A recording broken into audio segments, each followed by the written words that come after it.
Okay, moving on from that. Next one, e-commerce based websites. Alright? Who here has got a shop? Does anyone here run a shop? Oh, what do we sell? It's connected with my research, but it's Viking Age artwork. Viking Age artwork? Lots of different kinds of products. Okay, that sounds good. Okay, if anyone wants to show me their sites, you're welcome for me to have a look at them. You Okay? can put it up if you want. Do you want me to? Yep. I can't spell it though. You can spell Viking. Do you think I can spell Viking? I can't, but we have a little trick, if it works, which is probably won't work, I'm in a thing. No, okay, how to spell Viking? V-I-K-I-N-G, Minds, M-I-D-S. M-I-N-D-S. M-D-S. Art and imagery from Viking Age, okay? Alright. So this is your website, okay. And then you built this in Shopify, yeah? Yeah. Okay, cool. So, okay, I'll use yours as an example, that's cool. Right, so shop-based website. The only thing I must be honest with you, if I look at that site, when I look at the top there, I don't actually know what it is. And I'd always say, we'll discuss if you like good and bad practice. But you've got 5 seconds generally to answer 2 or 3 major questions. Where am I? What can I do here? And the last question, why should I do it with you rather than your competition?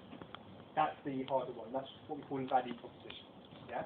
Say those 3 again. What apply those 3 questions? Okay, someone else, what did I say? Where am I? Which means what? What do you mean by where am I? Where am I means, if you're imagine, right, who wants to, anyone here like watches? Let's say, anyone like a nice watch? What watch do you like? Fossil. A what? Fossil watch. A fossil watch? Yeah. Okay, cool. Right. So, you decided, you've been saving up, and you want to buy a new fossil watch. Alright? Are they quite expensive, reasonably? Not bad. Not bad. Okay. So you're walking down the high street, and you see a guy working on the market stall. Right, ladies, come on now. We've got watches, we've got all the Rolexes, we've got everything. Come on now, best prices. Or, you have a shop down the road, which you know is a guaranteed shop like H. Samuel. Where are you going to buy your watch from? H. Samuel. Why? This is guaranteed quality. Right. That decision would be made before you walk up to the store. So when we say where am I, it means what's the quality of the website? What's the credentials of the business? How long has the business been running? Does that make sense? Am I a fly-by-night person that's only just started? Or have I been running a business for the last 50 years or 30 years? Yeah? So when we say where am I, it means what's the quality of the business that I've arrived at, or what's the quality of the website. Okay? Next question. What can I do here? If you go onto a website and I don't know what I can do, how long do you think people spend on sites looking around? How many sites do you lot visit when you go to a website? How long do you spend on them? 5 seconds, less than that. Right. Yeah, good. Okay. But capture these guys at the back, they'll help you around. Alright? Okay, so that's what can I do with it? Yeah? And the last question, if you can get it in 5 seconds, make it longer, why should I do it with you rather than your competition? Okay? Now the 3 general questions, or what problem am I solving? What problem is this site solving? Or what problem does your product solve? Is another question as well. Okay? Okay, so going back to what we're saying then. E-commerce sites, yeah, are generally when you're selling off the page.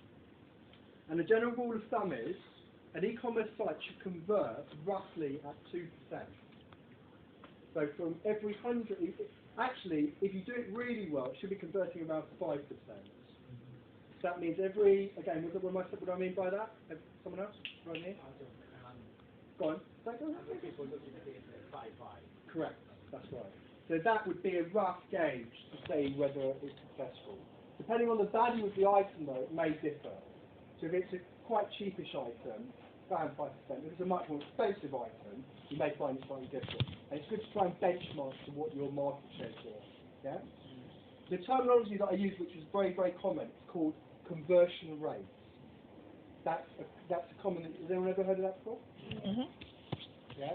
That's really the goal of whatever the goal of the website is. How well does the website actually convert? Is that what you're saying? And then there's tools and tips that you can do to improve the conversion rate and stuff. All right. Okay. So e-commerce sites, we'll talk about a few platforms that are very useful for e-commerce.